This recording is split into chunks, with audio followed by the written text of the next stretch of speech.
Good morning, everyone. Before we start, I'll just remind that this afternoon, our dear friend, elder sister Sonia Dine, will be giving the Nadkarni Memorial Lecture.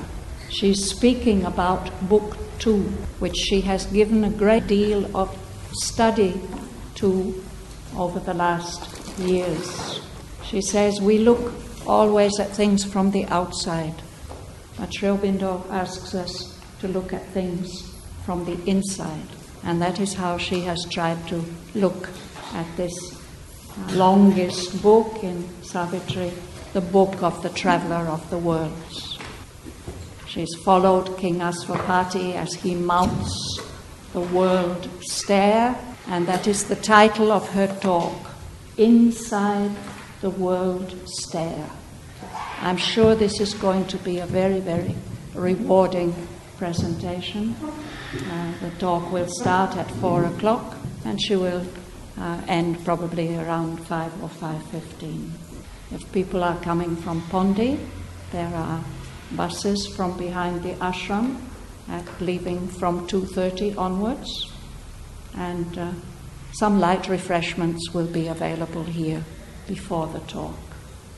And then I can remind you that tomorrow morning we are starting the screening of our Round the World Savitri Parayan, which many of you have participated in.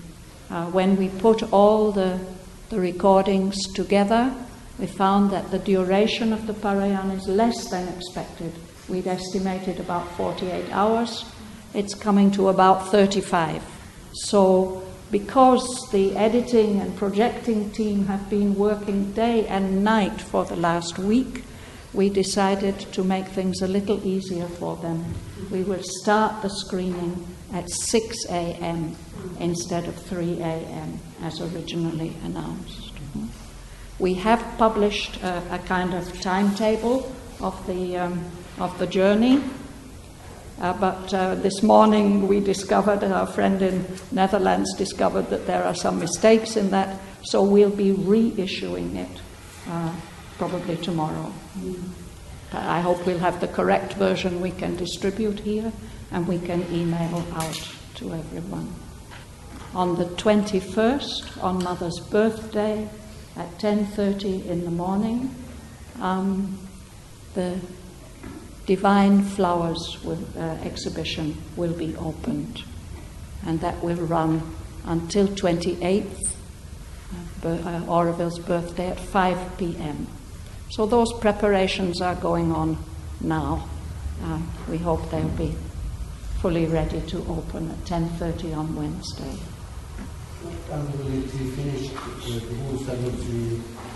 We think it'll be about 4:30 or 5 in the afternoon on Tuesday afternoon. Sorry? We might have a capacity about 4:30 Of course, everybody's welcome to drop in and out at their convenience during the screening. We welcome you all, and perhaps we'll have a good turnout for the closing hours or so. I think the last couple of hours are all read, all the passages are read by Aurovillians. We start in Book 4, Book 10, Canto 4, the Auroville readings start. So that's quite a rich program for us in the days ahead.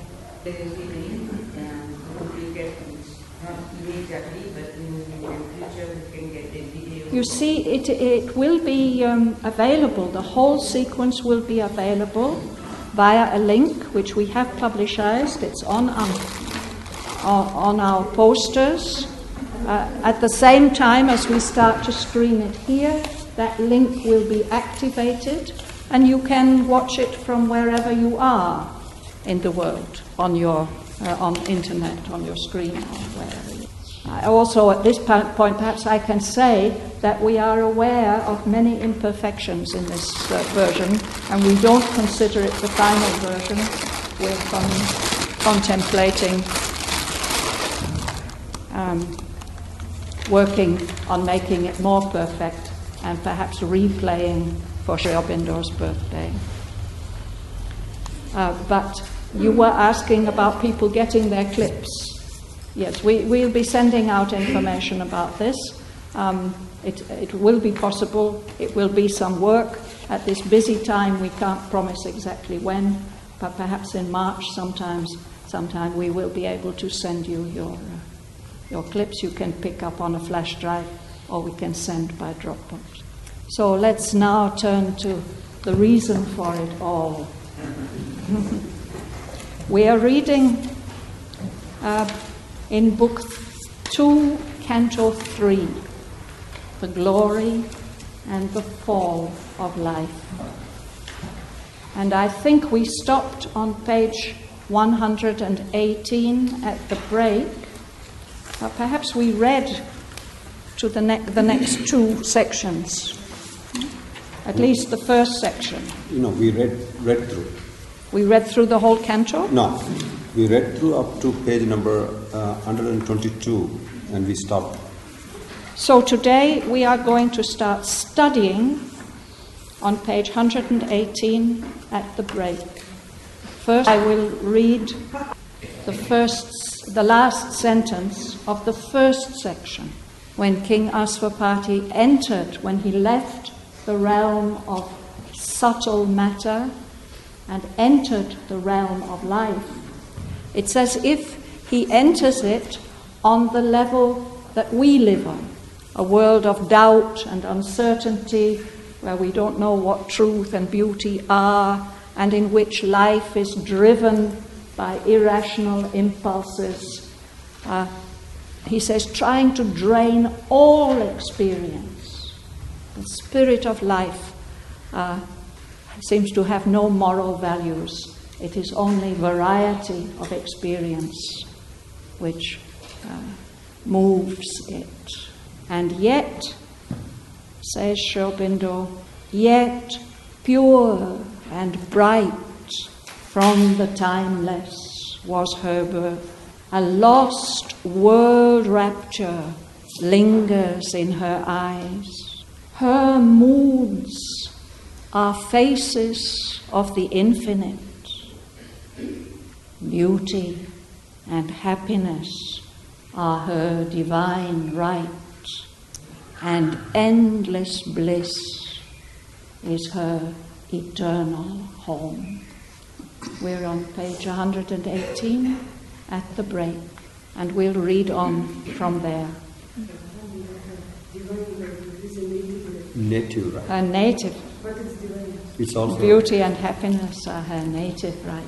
Yes, her right by birth, because she has a divine birth. And I think I mentioned last time that I find this is one of the most important and unique aspects of Sri Aurobindo's vision and teaching. Unlike other spiritual teachers and paths, he doesn't tell us to turn away from life in order to achieve liberation. It is life itself that has to be liberated. Life here in the material world must become divine. And that can only be done, as Mother has said in one of her messages to Auroville, that it's by finding the divine in everyday life that can come about. Would everybody please mute their phones? Don. I've been in and out, and therefore I just want to confirm that she is life, the spirit of life, the goddess of life. Luba, would you read? This now revealed its antique face of joy, a sudden disclosure to the heart of grief, tempting it to endure and love and hope, even in changing words bereft of peace, in an air wrapped with sorrow and despair, and while his feet trod on a soul unsafe, he saw the image of a happier state, in an architecture of hieratic space, circling and mounting towards creation's doors, at a blue height which never was too high. for warm communion between body and soul, as far as heaven, as near as thought and hope.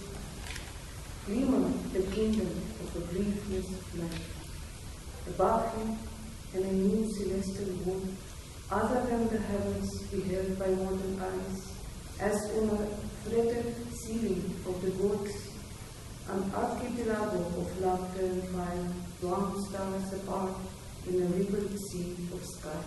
Thank you. So the passage begins with the word this. This is the eternal home of life, eternal home of bliss. And that world revealed its face, its antique face of joy to King Aswapati. I love very much this use of the word antique here. With antiques, of course, we think of furniture and objects that are more than 100 years old, that have some special value. When Sri Aurobindo uses it, he uses it in a different sense. And I think it's two suggestions. One is that it's very, very, very, very old. It's original. It's antique face of joy, that the face that the home of life, the origin of life has always had. But it also reminds me of certain ancient statues from Southeast Asia, from Greece, which have a very, very special smile. Sri Aurobindo has written about it in his book on his chapters on Indian art. The way that the old masters somehow were in contact with that higher realm, and they knew how to depict it and share it with us. This blissful smile, the antique face of joy.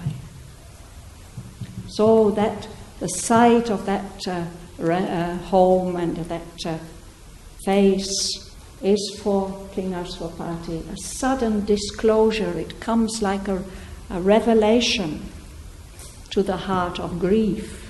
He's very, very aware of all the grief and trouble and imperfection of our world. But by this smile, all that heart of grief is tempted to endure and long and hope. There he is in that changing world, that changeful world of life as we know it, in these worlds bereft of peace, where they have no peace, they are missing it, in its air, which is racked, tortured with sorrow and with fear.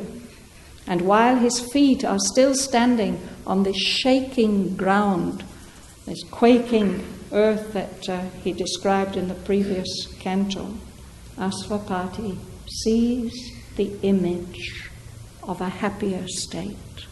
And that happier state is imaged in the next lines.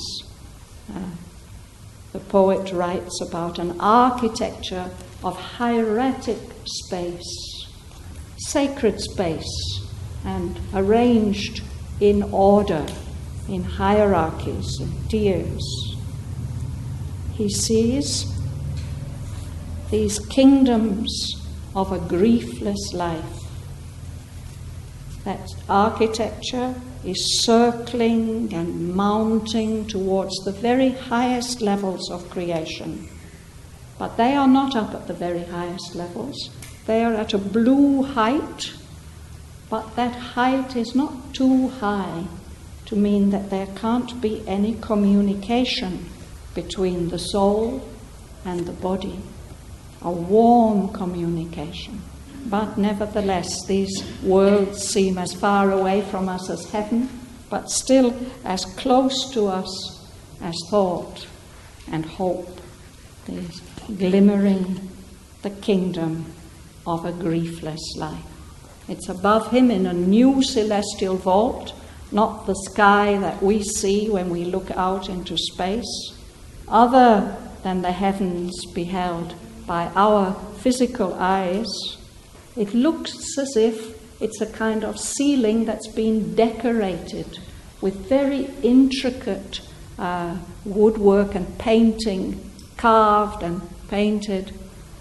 There is a fretted ceiling. It's beautifully decorated. An archipelago of laughter and fire. An archipelago is a series of islands. So these islands are separated, it says, by like stars apart in a rippled sea of sky, as if the sky is a sea and those islands of joy are stars in it. And he describes some of those islands. They look perhaps like some of the images we see now from the Hubble telescope. Towered spirals, magic rings of vivid hues, wonderful colors, and gleaming spheres of strange felicity floated through distance like a symbol world. That is the image that he is seeing of the origin of life. Sorry? Strange felicity. One, I suppose, that is unfamiliar. Yeah. And yet welcome and warming. Yes. And even as if we have been thinking and hoping of it, that fulfillment of life, it's as if we are all carrying a dream of that within us and we recognize it. But nevertheless, it's strange and surprising when it actually comes. So all these things are floating through distance like a symbol world, which he's seeing from this lower life realm. And more? On the trouble and the toil they could not share, on the unhappiness they could not aid, impervious to life's suffering, struggle, grief, untarnished by its anger, gloom and hate, unmoved, untouched, looked down, great vision plains, blissful forever in their timeless light, absorbed in their own beauty and content, of their immortal gladness they live sure, apart in their self-glory plunged, remote, burning they swam in a vague, lucent haze, an everlasting refuge of green light, a nebula of the splendors of the gods, made of the musings of eternity. Almost unbelievable by human faith, hardly they seem the stuff of things that are. Thank you. Anybody would like to ask anything about this passage? I'd like to make a comment, which is that to me it seems a description of the very spiritual heights that the ancient Indian spirituality wished to attain to. And it's the pulling back from life's surface and all of its troubles that gives that sense. Yes. Life as it is on its surface is too difficult, but something is longing for those worlds of strange felicity. Glad of the immortal gladness. Gladness is a degree of happiness little less, no? Why? But gladness can be a continuous state. Maybe rapture or ecstasy or, of course, bliss. If we reach high enough, that's also a continuous state. But there's something calm and even ordinary about gladness. It's interesting that this description of the kingdom of a griefless life, Aurobindo also describes in terms of a symbol world. And, yes. If one reads in the Hour of God, some of those essays there, it makes it very clear that for Aurobindo, this whole manifestation is nothing but a symbol world, nothing but a representation of the divine reality. So I'm wondering why yes, this is an image. He applies it to this particular, the kingdom of griefless life in this particular instance. He's suggesting that it's not entirely real. It's not entirely real. It's not entirely real because it's not a material world. But he says it allows a connection, a communion with body, between body and soul. But my understanding is that Sri Aurobindo also considers the material Actually, world a symbol world. all these worlds which Asvapati is going to travel through in these 15 cantos, they are all symbol worlds. Just as at the end of the poem, the world Savitri passes through in her mission, her quest to save the soul of Shraddhavan. They are all symbol worlds. But somewhere he says that the symbol carries within it the power of its essence, of what it symbolizes, the truth that it stands for. But here, Asvapati is still in our world, the life quality of our world, but he's being shown this image of that symbol world of griefless life, which it will take him a long time to reach. Now we're in Canto 3. He reaches it only in Canto 9. Is he going through meditation to this world, or how he is reaching this world? Yes, it's a good question, Prasad. We don't exactly know in which state he is.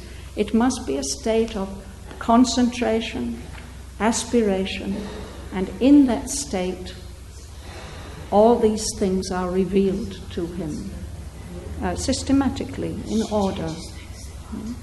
And his body seems to participate in this. He must be in a subtle body, or in his subtle being, but he hasn't lost touch with the physical yet. Because these worlds are actually in us. He told us that, no? Earlier on in Book 2, Canto 1, I think. And there's a beautiful chapter in his book on the Vedas. It's called The Doctrine of the Mystics. He says, where are these worlds? They are in us. They're arranged in this hierarchy within us. And it's because they're within us and because they constitute our psychology that it is possible for us to mount from one level to another, as Asvapati is depicted doing here in books 2 and 3.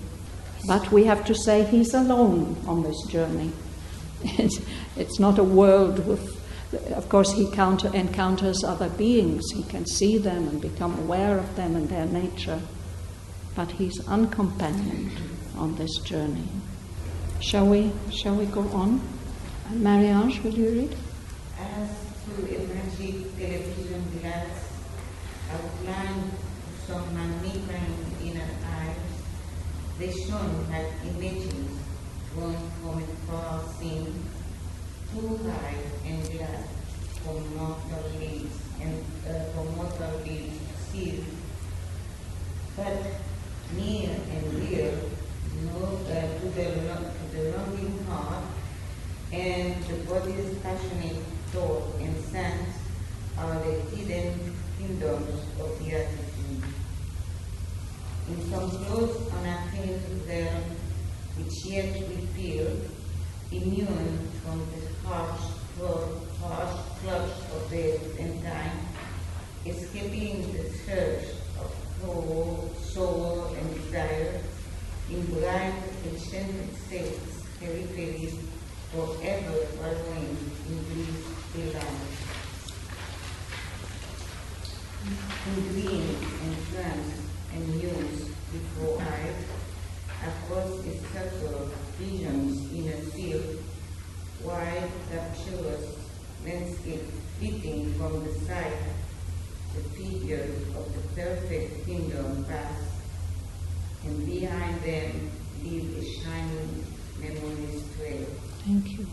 In these lines and the next lines to the break, it's as if Sri Aurobindo is answering your question. So He's conveying to us the relationship between the symbol worlds and ourselves, and this particular symbol world and our experience.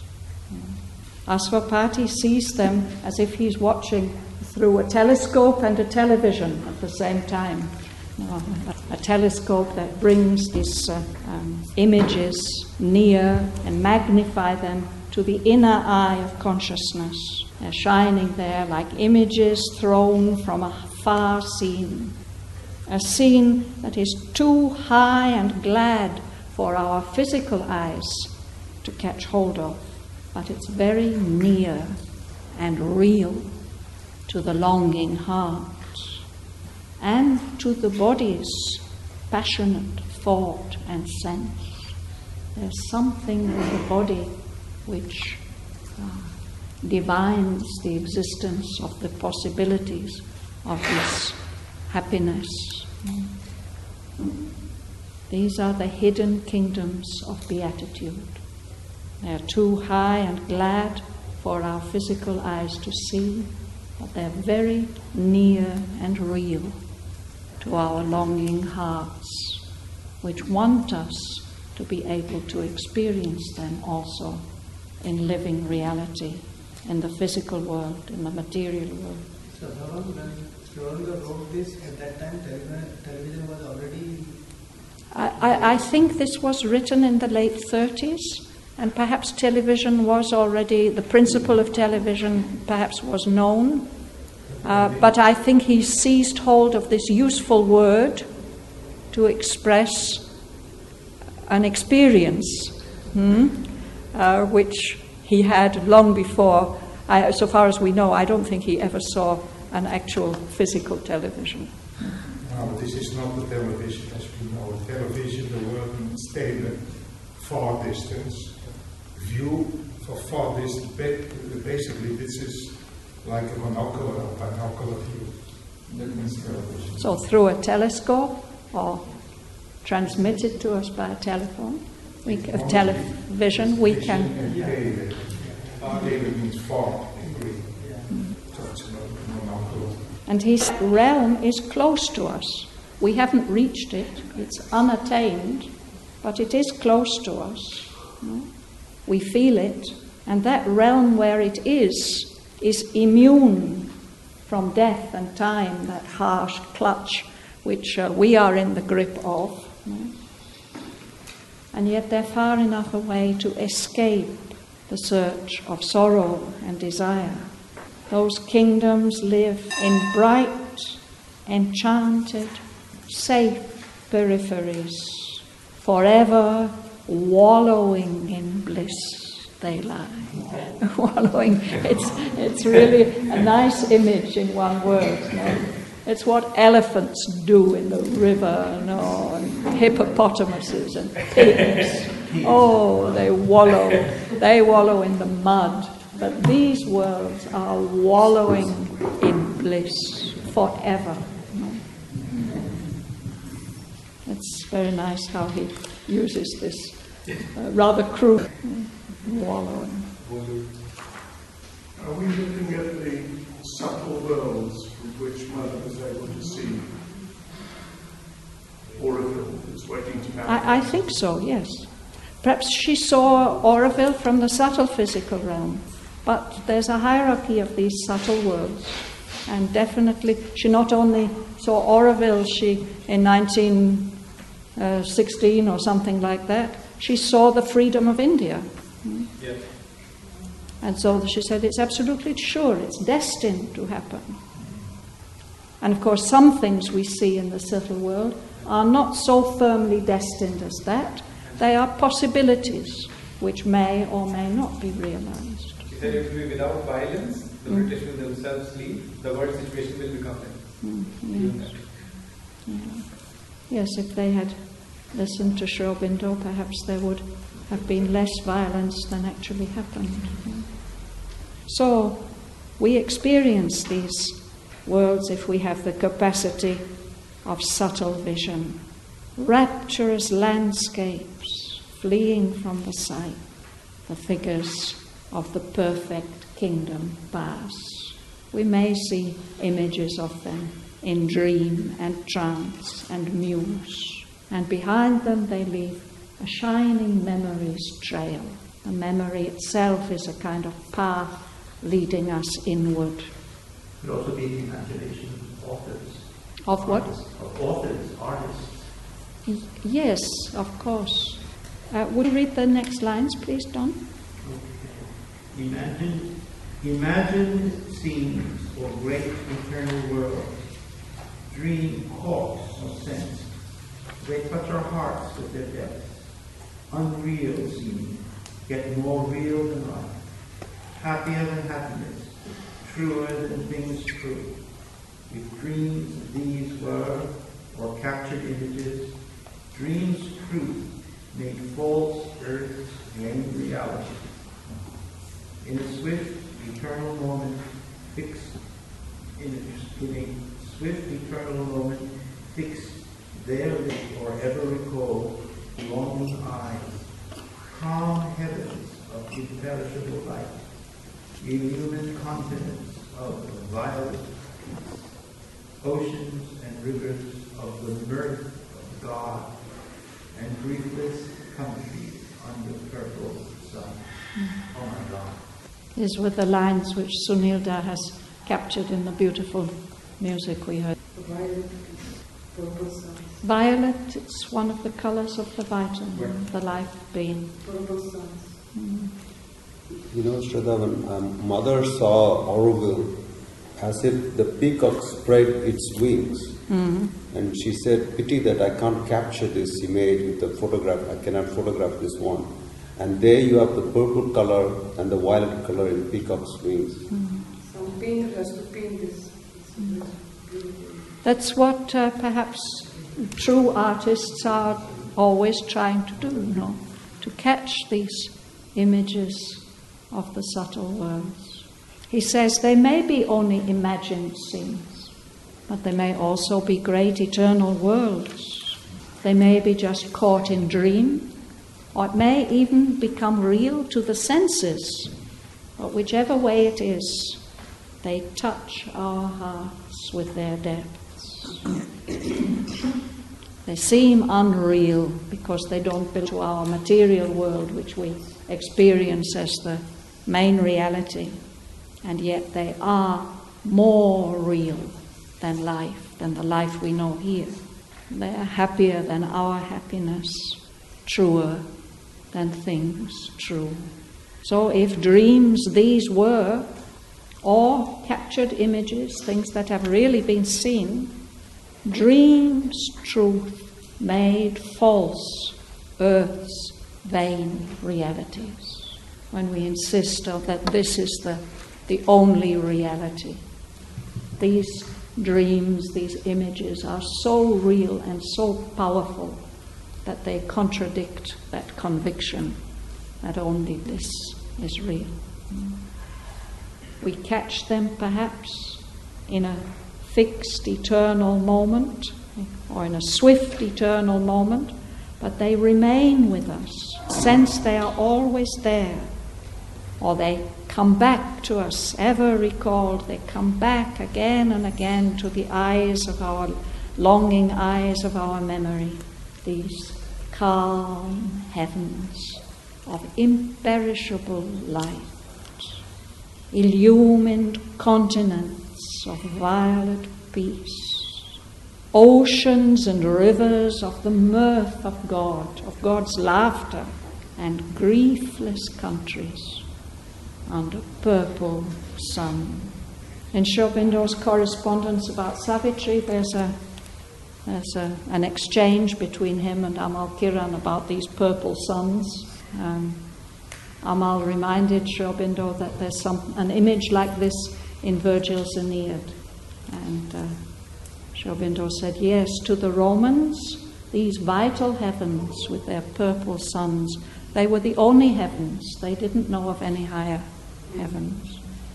But he said, but I've taken the inspiration of Virgil's line to add a needed line here. So there's griefless countries under purple sun. Read Baudelaire. Baudelaire has Baudelaire, le soleil. du pauvre. Le soleil sous les cieux. It is the same. It is the same. Yes. Well, of course, many people have read Virgil. Yes. And but it's a beautiful image anyway. Wonderful. Capturing a very specific level of happiness, of delight. What is the difference between violet and purple in shade? In the color spectre or in symbolism? In both.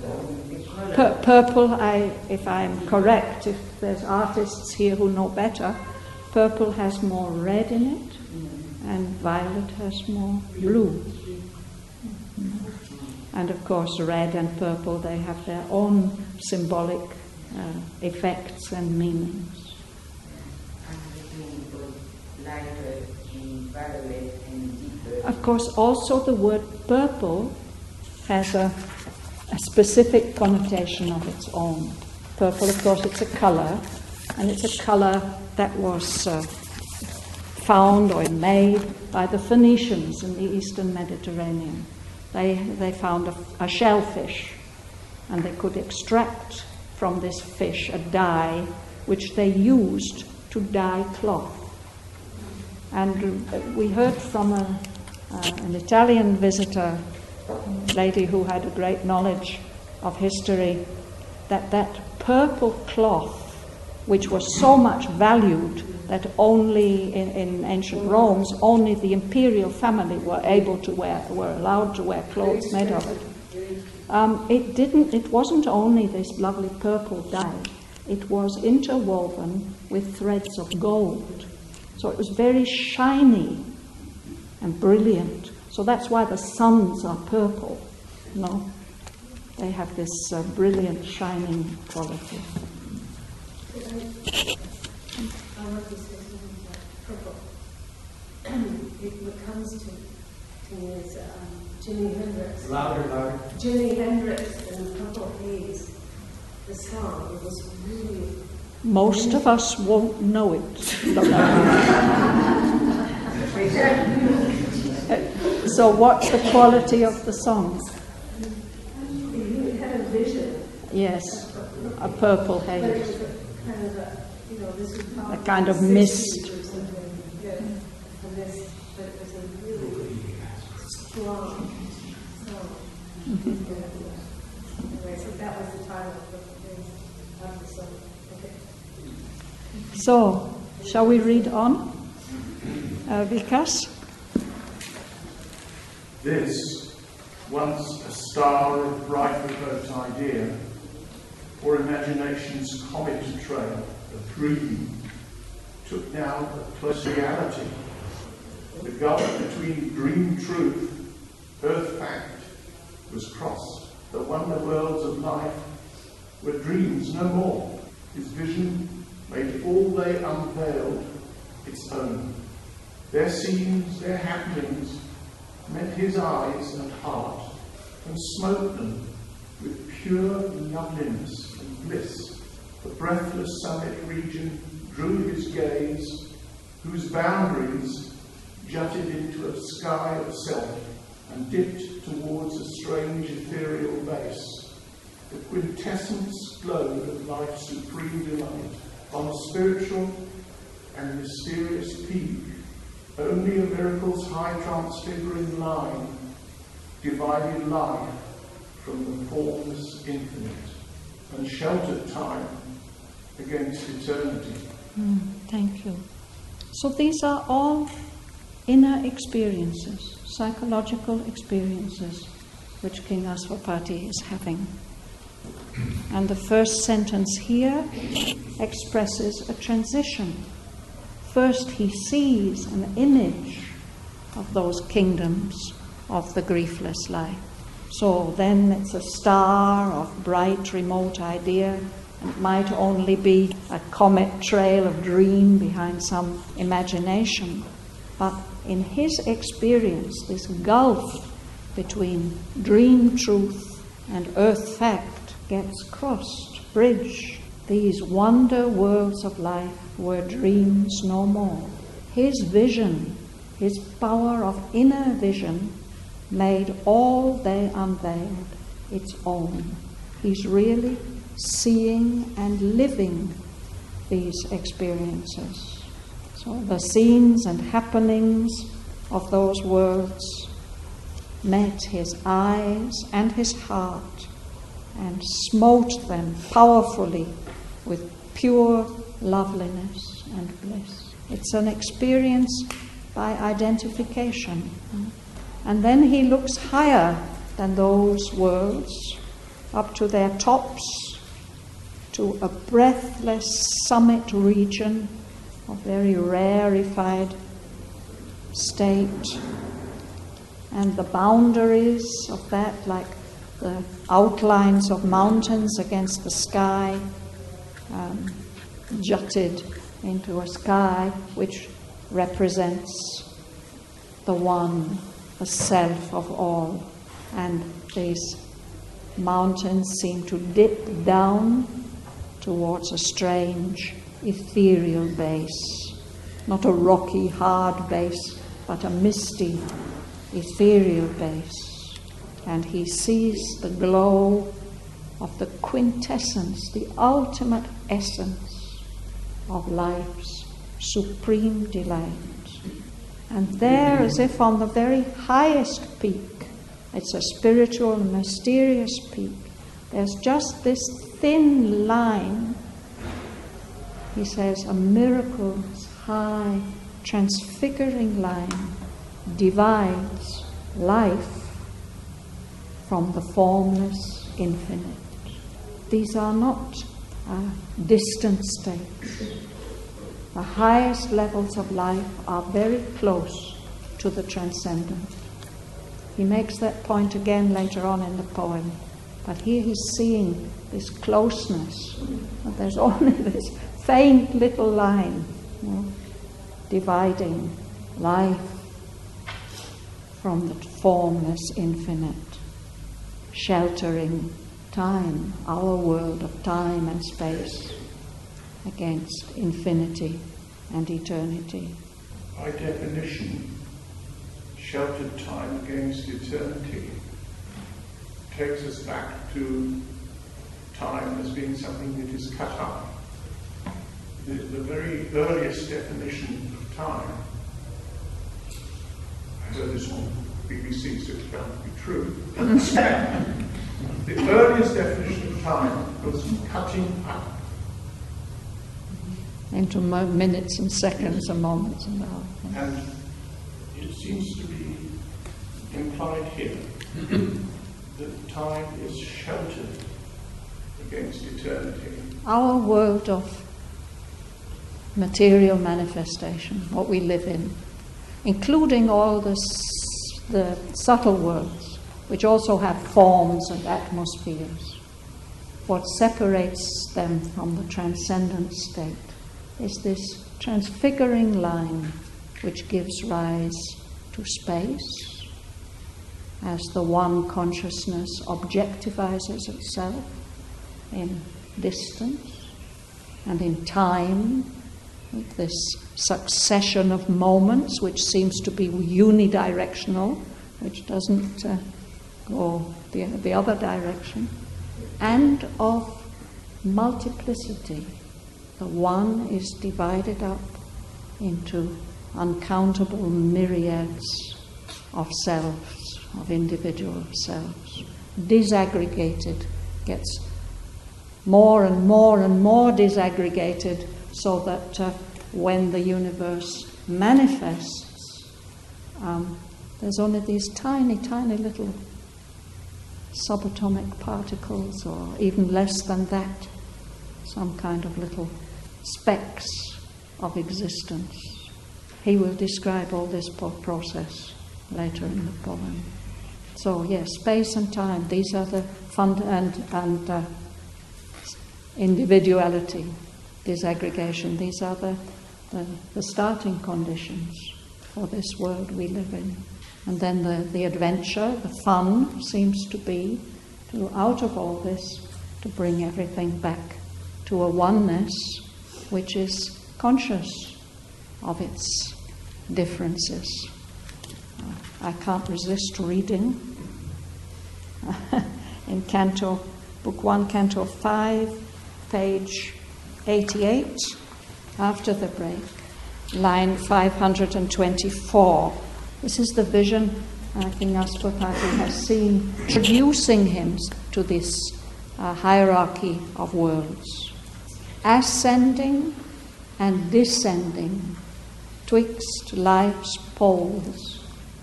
The serried kingdoms of the graded law plunged from the everlasting into time, then glad of a glory of multitudinous mind, and rich with life's adventure and delight, and packed with the beauty of matter's shapes and hues, climbed back from time into undying self, up a golden ladder, carrying the soul, tying with diamond threads the spirit's extreme. In this drop from consciousness to consciousness, each leaned on the occult inconscience power, the fountain of its needed ignorance, archmason of the limits by which it lives.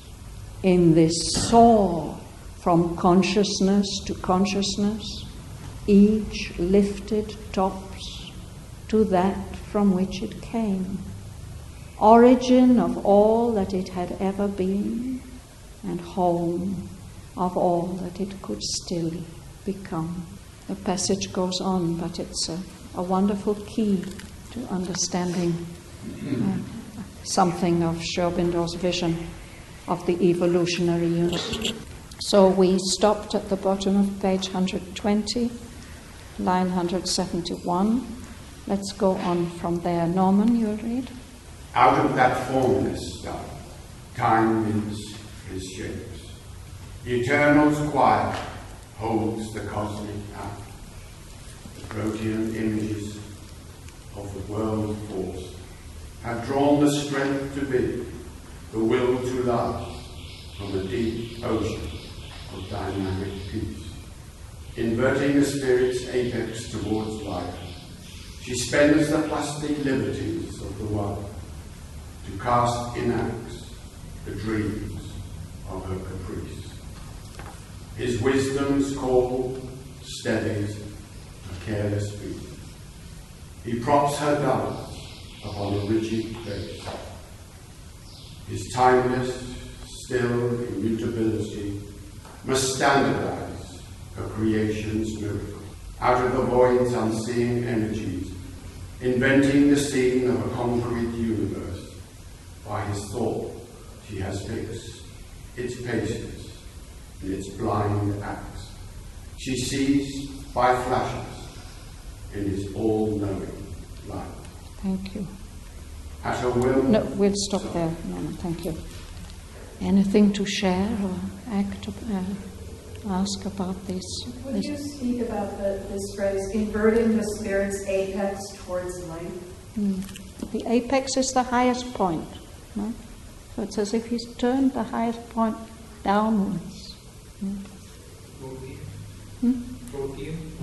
Protean. It refers to a figure in Greek mythology who was a shape changer. He could never be caught hold of because he could always change his shape. I think he's connected with one of the labors of Hercules. So protean, it means shape-shifting. Protean images of world force. No? Things are like this, in this particular shape for a time, and then they dissolve and take on another shape or become part of another shape. It's always changing. It's in the Odyssey. It's in the Odyssey, yes. Thank you. So all those shape-shiftings have drawn the strength to be, to exist, and the will to even endure from this deep ocean of dynamic peace, of the formless, infinite and eternal. So what life does, what the world force, the creative force does, is that she inverts the spirit's apex, its very highest transcendent level, down towards life. And she makes use of these liberties of the one in a plastic way, making shapes, and to cast in acts, in living actions, the dreams of her caprice. The world force is full of these dreams and ideas of wonderful possibilities. And it's by not keeping them up there just in consciousness, but pointing them down towards life, towards mind and life and matter, that she makes them real to us in some way. But he says her caprice, so it's very arbitrary on her move. Yes. She creates. Yes, for fun. Yeah, for fun. For delight. Yes. But his wisdom's call, the call of the one, the self, steadies her careless feet. He keeps her within certain limits, but he also gives her a base. This is also a kind of allusion to the image of Lord Shiva, who lets Kali, the time force, dance his rest. He gives her something to dance on. He props her dance upon a rigid base. His timeless, still immutability, his changelessness, as to standardize her creation's miracle. He gives some kind of limits and criteria. Out of the voids, emptiness, unseeing energies, unconscious energies, she invents the scene of a concrete universe, this universe we live in that we can touch. By his thought, she has fixed its paces, its steps, and in its blind acts, in all its unconscious, instinctive, or automatic movements, she sees by flashes, not fully conscious, but now and then by flashes of his all-knowing light. I'm seeing in these lines Sri Aurobindo's symbol. Yes. Yes. We can see it more or less on the page. Yes, yes. Yes. Shall we read one more sentence? Patricia? At her will, the inscrutable supermind leans down to guide her force that feels but cannot know. Its breath of power controls her restless seas, and life obeys the governing idea. At her will, led by luminous immanence, the hazardous experimenting mind pushes its way through obscure possibles mid chance formations of an unknowing world. Our human ignorance moves towards the truth that nescience may become omniscient. Transmuted instincts shape to divine thoughts. Thoughts house infallible immortal sight, and nature climb towards God's. Thank you.